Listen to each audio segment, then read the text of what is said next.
Thanks, everybody. Welcome to Build. I'm your host, Ricky Camilleri, and our next guest stole audiences' breaths with her breakthrough role in Blue Crush. And now you can see Kate Bosworth once again under the sun and in the sand in the new Netflix show, The Island, where a group of strangers awake on a strange island with very little memory of who they were and how they got there. Let's take a look.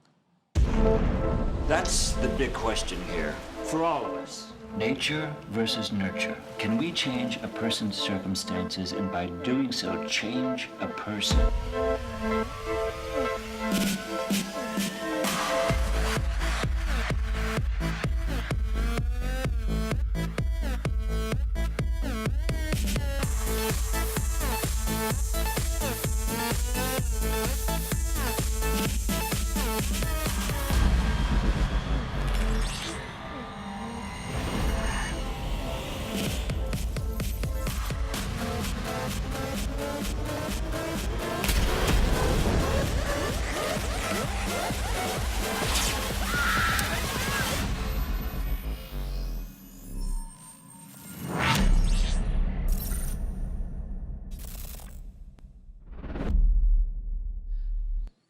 Everybody, please welcome Kate Bosworth. Thank Hi. you, everyone.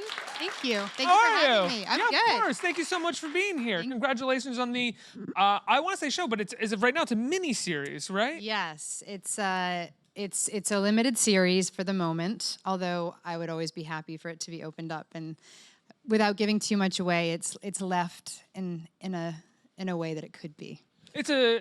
It's the kind of show series, limited series, excuse me, that it's sort of hard to talk about because you don't want to ruin anything for people. Right. Part of what's so much fun for me in the first episode was that the first episode is kind of nothing like that advertisement. It's something completely different than that. Yep. It's a mysterious show. You know, I mean, that's what I loved about it was the idea of, you know, a bunch of people waking up on an island, all wearing the same thing, and yet their memories are totally swiped. And so, But are they people? I can't give anything away. Can you imagine? I'd be blackballed from Netflix. Come on. I like them too much to do that to myself. I haven't even gotten to that point where anything has been revealed, but I felt like there were setups in the first episode for this to be, and especially with that trailer, a different kind of experience where this may be a completely different world where maybe they're not really people or they are people or they are AI of some kind. That's what the world felt like. Well, you'll have to watch. We'll have to wait and see. Thanks so much for being here, Kate. Thanks, guys. See you guys. No, but actually my favorite part of the challenge, because I produced the show as well with Netflix, was this idea of how do you embrace the challenge of a mystery and not give so much away up front, but keep people engaged. And a lot of those conversations with the network was, you know, this idea of putting all the character up front and allowing the plot to unfold a little later, which is a unique opportunity. Normally when you're watching a movie or a show, you're sort of watching plot and you're realizing, oh, that's why the character is the way they are because they've just gone through this and now they're going to do this, so that's why that affected them this way. But with this, with The Island, you meet my character, everyone else's character, and what was really important for me for Casey was that she literally is the greatest question mark on the show. Like, you're always wondering what she's thinking. You're always a little unnerved. You don't know why, but she makes you uncomfortable, you know? Mm-hmm. And so to have these kind of little idiosyncrasies within the character and have the opportunity as an actor to do that up front, then, you know, a few episodes in, you start to learn more and more about her through her backstory and finally get a big reveal on her. Was so much fun for me because I got to just dive in there with, you know, all the creatives of the show and kind of plant these little things, like certain lines that she has are not accidental. Like everything that the character says is very specific. I think probably more so than any other character in the show. Well, you also get to perform who she is for the first few episodes rather than tell who she is, right? Exactly. So much of her character is based off of how she responds to a situation and how she sort of activates herself. None of it is like walking on, like most pilots and most first episodes, which is like, hi, I am this character. Yeah, and, this is and who here's I my am. whole backstory in my life. Yeah. This is the reason that I will be behaving the way that I behave. For Exactly. the next 10 I know. episodes. It's the thing that I complain about, to be honest. Like in you know, sort of like network rooms where you say to everyone, can we please just like less is a little bit more sometimes? Like allow the audience to have some sort of intelligence to put things together or to, you know, be confident enough to say, we are going to want the audience to ask questions. Like that can be a good thing too. You don't have to put everything up like a buffet. You know what I mean? Character very often is not who they are, it's how they are. Right. Right? Like Yeah, who for they sure. are kind of doesn't matter because a plot has to move forward, Right. and how they respond to the plot in juxtaposition to the other characters is actually who they are. Exactly. I mean, that's the other exciting sort of opportunity in the show is the idea of, nature versus nurture, which is if you woke up on an island and you didn't know anything about yourself, would you still have instinct intact? Like, would you still have reactions the same way you would if you had memory? And so that was an interesting idea for me, just from a psychological point of view, which is how much is nature versus nurture, how much is instinct, and ultimately, is that soul? Like, is that literally the definition of a soul, especially in situations that are so extreme? Well, right, we see characters very quickly embrace their darkest selves. Right. And the sort of freedom that comes with that dark self. Yeah. Exactly. Yeah. I mean, they're put in these extreme sort of survivalist fight or flight situations, and like, how does everyone respond to that? Like, is it selfish response? Is it a selfless response? How does that sort of inform the character? What do they do after that? How does that affect their relationship with other characters? It's really interesting. How did you start producing this with Netflix? Like, how did the concept come to you? Well, they kind of approached me with the concept, and I was very, very intrigued. And I was excited to play a character whom I don't know if I would have been cast as her so obviously if I hadn't wanted to play her. Like, she's the most quiet. She's not the most sort of outward. Like I'm normally, offered roles that are sort of more upfront in that sense. And I was like, no, I want to be the weird character-y one. Like I want to be the question mark. It's rare for me where I get offered like more character work, and that's often the stuff that I love to do. So well, this your character, I mean, at least for the episode that I saw, is hanging back a lot more Yeah. rather than getting involved with Right. everything. Everybody And else she's a seems little to- weird. I mean, you'll see like the first couple episodes, it's like she's supposed to be unnerving and sort of like a little odd, a little off. Maybe is the word. How do you feel like you are normally cast or normally seen when it comes to casting? Well, I had to fight against like the whole sort of, kind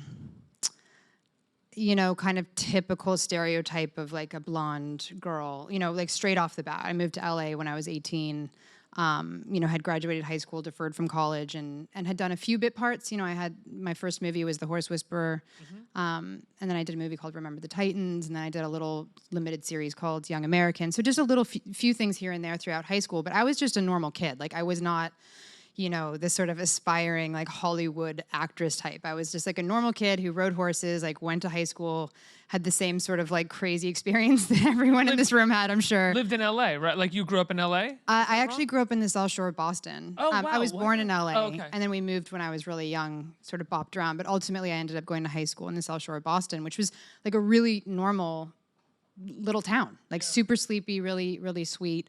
And that was right around the time that a lot of things were being shot in Massachusetts, if I remember correctly. Like we're similar age, and I remember Yeah. I grew up in Massachusetts, and I remember Where did you grow up? Western Mass, like You're Amherst, Western, Northampton. Okay. Oh, okay, yeah. Yeah, and I remember the period of like when I was in high school up until a little bit in Right. college. Areas around Boston and Western Mass were being used for movies all the time. I remember like when I was still in high school, I like snuck with a friend of mine to like a Mark Wahlberg premiere in Boston. And met Mark then, and I was like 16 years old and was like being kind of like, I suppose like not terribly naughty, but like going into the city and like being, feeling like I was really cool, even though I was like such a dork. And that was when I first met Mark, and now I see him later. He's like, yeah, you go back home much? I'm like, yeah, it's like so weird. Like life is a crazy. Do you remember crazy what ride. movie it was of his that you snuck to? I honestly don't. Okay. I don't. I don't even know if we went to the actual movie as we tried to like crash the premiere. It's a Boston story. Yeah, it really is. And Mark, like all of his friends at the time are like real kind of like, yeah, it's real Boston, Yeah. So it was really funny. But I actually ended up shooting 21, which shot in Boston, but it was a little bit later. I think I was around 24 maybe. How old were you when you got Blue Crush? I was 18. You were 18 Yeah, when that happened. I Wow. was. I was straight out of high school, graduated, moved to LA, and that was really when all the roles that I was being well, what I was looking at was considering were all these kind of like vapid blonde, kind of roles. And it was just weird because in my perspective, I was like, well, I wasn't like that in high school. Like I was kind of dorky and like to myself and sort of a loner. And it was sort of the characters that I was interested in exploring. But like, just because of type, They saw you one way. They saw me one way. And I don't know. I think you hear that from a lot of actors, that they're sort of typecast in a way that someone else's perspective is put on them. But when you're first starting out, you're lucky to be cast at all. So it's like, okay, typecast me. Let's just get the ball rolling here. Well, I was sort of the opposite, actually. Like I was like, I don't want to. I mean, probably to my detriment, but like I was like this. I'm pretty headstrong, and I've always been that way. Telling your agents, no, I don't want that. I suppose I've always been very like instinctually connected with like my heart. I do this because I love it, and I love to be creative, and the things that I feel most excited about are things that just they speak to you. They talk back to you when you read them. And so I wasn't really having that kind of relationship with these characters until I read Blue Crush, and then that was the one where I said, no, this girl I can totally relate to, because though I'd never surfed before, like I'd never touched a surfboard in my life, like I knew what it felt like to want something so badly and to have a dream, and yet also to have all these doubts and insecurities and fears, and just understanding that type of coming of age story, and that affinity with her was like I always say, like that movie for me almost feels like an artistic like organ for me. Like that was like my heart. That was the first thing that sort of started pumping all the blood for everything else. Do you still surf? I do, but not often, because I don't get the opportunity so often. And it was, it's funny. I had to learn how to surf, which is one of the steepest learning curves in any sport. I think it's that and ballet are the two most difficult sports to master very quickly. And that was an insane amount of pressure for like an 18-year-old to be hired as her first lead from like Brian Grazer, Imagine Entertainment, Universal Pictures. Like, I fought for this role because clearly they wanted to hire a real surf person, and I convinced them that I could do it. And then all of a sudden I was on the North Shore in 30-foot waves thinking like, I don't know if I can do this actually, but there was just one moment I had of like having a wobble, and then I just like clicked in, because I thought if you go there, like you're just gonna freak out. So I just like put on blinders and just completely like I became that person. It was like the #1 movie in which I became probably most method, where I like just became a surf girl in that movie. Couldn't let it go. I had a really hard time letting her go. Like I went back to Hawaii a couple of times after we wrapped. Like I went to LA, and I just felt like, no pun intended, but like a real fish out of water, And so I'd want to go back to Hawaii and be with my family. I felt like they were my family, like all these real Hawaiians who like taught me to surf, and who were like my instructors and my protectors in the water. Like anytime you see that movie and you see surfers around me in the waves, they're all there for my safety, because we were really out in like Pipeline or Sunset or, Off the Wall, like any of these like really epic, dangerous waves that even the most, professional surfers are afraid of. Like I was out there paddling on the shoulder. However, if you're paddling on the shoulder, there's always an opportunity or an option that you're going to get caught inside, Yeah. So all of those surfers were there that if the chance that I did get caught inside Pipeline, they would all just jump on me, grab me, and not let go, basically. Did you have any hard wipeouts? This is yeah. coming from a person who just surfed for the first time on his last vacation. So you appreciate it. So now I'm like, I was You're like, oh my God, tell me all about it. It was so much fun learning how to surf. I mean, I would never say I learned how to surf, but I went like 4 times, and it was so much fun. Yeah, it's amazing. I mean, it's a lot of my training was dedicated to wiping out. Wow. Like they purposefully would. Well, you have to learn how to do it properly. I mean, they would drop me off in like the impact zone, so that I would learn, like my lung capacity would improve. I wouldn't freak out. I would get comfortable with the uncomfortable. Right. And that was like huge part of my training, because they knowing how to keep the board in front of you. Yeah. And just like, I mean, the waves were so big that my problem after a while, and they kept saying to me, they're like, Kate, you have to stop doing this, is that like every time I'd wipe out, like I got so comfortable with it that I just start laughing because I'd feel like I was in like some crazy big like washing machine, you know, and like that would affect my lung capacity. And they were like, you have to stop laughing, you know, and like you wipe out. Like there's gonna be one wave where it's like you're gonna need that extra little breath in there, you know. So it was a crazy experience. Was there a part of you going into that island that was thinking about sort of Blue Crush and the idea of you as an actress and playing off of that a little bit? Well,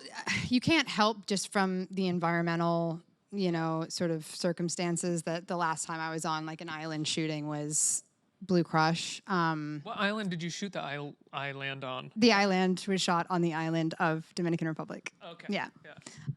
So there was no waves, but still you know, it felt kind of similar. I mean, I'm the kind of actor that really loves to consider the physicality along with the psychology of the character. And so for this in particular, like they had a trainer brought over to work with the actors if they so desired. And I was excited about it because I thought, well, how do you start crafting someone who's like literally surviving on an island? And like, how does the mental, you know, stability go hand in hand with the physical, you know? I mean, there's not a whole lot to eat, you know, that you see like there's a lot of episodes where we're like fishing or eating coconut or whatever, like, you know, but it's pretty limited. So how do you start getting that like really sculpted sort of survival? I mean, I'm sure everyone's seen an episode of Survivor and like by the end you're like, oh my God, they're like different people, you know? So like I didn't go that extreme, but I wanted to have, you know, a little bit of that influence with the character, you know. As a producer, you know, Netflix comes to you and you say you want to be in it and you also want to produce it. What was your role as a producer? Was that sort of creative development or? There's a lot of creative development. That's my favorite part of producing. I'm also very like solution oriented and I've always wanted to produce, you know. I had a project that I really tried to produce and wasn't able to, but it was. That's what it was. It was this movie called Lost Girls in Love Hotels. It was a book that I had optioned the rights to when I was like I think I was like 20 years old.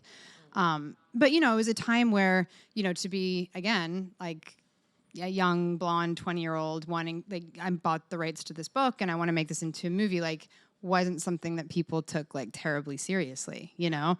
Now I think it's a little bit different because people have a different platforms, different way to kind of engage with audiences. And I think that's like, I'm so bolstered by that, you know, because when you're an artist and you want to make something and, you know, you have mostly rooms of older gentlemen saying like, oh, that's sweet, honey. That's nice. Like, well, good luck to you. You know what I mean? That's the reality of sort of what I was dealing with at a very young age. And now people have more of a voice to kind of create what they want, which I think is a really good thing. However, even though that was something I wasn't successful in making, it really was an indication that I wanted to be a part of like the whole process at a very young age, and that I love to be a part of the scope from like start to finish. No surprise, I ended up marrying someone who's a filmmaker, who's a very sort of auteur, independent, gritty filmmaker who, from pen to paper through the distribution of the movie, has done like 15 of them. You know what I mean? So. That's just a part of my DNA. I like to make things and I like to be a part of it. You like the process. Yeah, I do. Yeah. And I also just love, you know, there's a magic to kind of getting, you know, the teams together and to really all work and coach people to believe so much that they will all work and do everything in their power until the one moment that you say action and then you say cut. And it's like really magical to be a part of that. I think we have time for a couple questions from the audience. Right here. Hi. Hi. Hi. How much fun did you actually have working on the location? Was it a really dream set? And what were the biggest difficulties you faced filming there? We had a lot of fun. It's sort of like it's a funny because it's a two-pronged question. It's kind of a two-pronged answer. We had a lot of fun on the Dominican Republic. There was an area that we shot in the north, which is called Los Terrenos, which is very like villagey, and even though it's kind of off the track of, you know, the big cities, you know, in Dominican Republic, because we literally had to like find deserted beaches, you know. It was so much fun. It was like all these cute little like restaurants and tiki bars and like just really sweet, you know, places to explore. The funny thing about shooting in paradise or working in paradise is that it's pretty grueling on a film set or a television set. It's long hours. We were in for most of the show, long sleeve, long pant, boots, in like very hot weather on the beach. And so there's a part of you that's like, oh my God, we're in paradise. And then the other part's like, I can't jump in the ocean. I'm totally covered in clothes. Like they had something called, there was like sand fleas that everyone was getting bit so much that it was just like, it was crazy. And so I went up to one of the locals and I was like, well, what do you do with the sand fleas? Because everyone was trying to do like bug spray and everything wasn't working. And he was like, oh, it's coconut oil. Like they can't bite through like the lubricant. So then part of my like routine in the morning was just like lather my like body in like coconut oil so I didn't get bit by the sand fleas. It's like crazy things like that. But it was beautiful. But you always have these sort of like work goggles on the whole time. Yeah. One more right here. Hi. Hi. I was just wondering, for a show where mystery plays such a central role, how do you go about kind of making each episode engaging and fulfilling on its own while building to the bigger reveal? This show in particular, like it was really important to the network that like each hour the stakes got like much more higher. I think some shows like Lost, for example, had like a slower burn and like people like really, engaged with that. But the network and for this particular show, like each episode gets so crazy that you don't think it could get any crazier, to be honest. Like I would get scripts and they would discuss the plot with me and I would just be like, oh my God, that's insane. Like I didn't realize that we were going like to that level. And then the next episode would come and it would be even, higher stakes. So I think it really depends on the creatives, the network, kind of what are the goals, what are the expectations, and just trying to make it the best show you possibly can, And I think, again, going back to like putting all the character up front so that you meet these people, but you don't really know them, and then sort of revealing like why they are the way they are, and then going the extra level of reveals that I can't reveal right now, but I think everyone will get really excited about, It's just, it was a really fun genre to play in because really it's a limitless one. Like you can, like to your point, you can say, well, is it a world or is it real? Are they real or are they not? I mean, like It's established very early on that this can do anything that it yes, wants to do. And that's always a really fun place to live as a creative. Yeah. Thank you. Thank you. Kate, thank you so much for being Thank here. you so much. Congratulations on the show. It's amazing. It premieres on Netflix tomorrow. September 12th. Amazing. Everyone watch it, promise. Kate Bosworth, You'll love it. everybody. Let's hear it. Thank you. Thank you.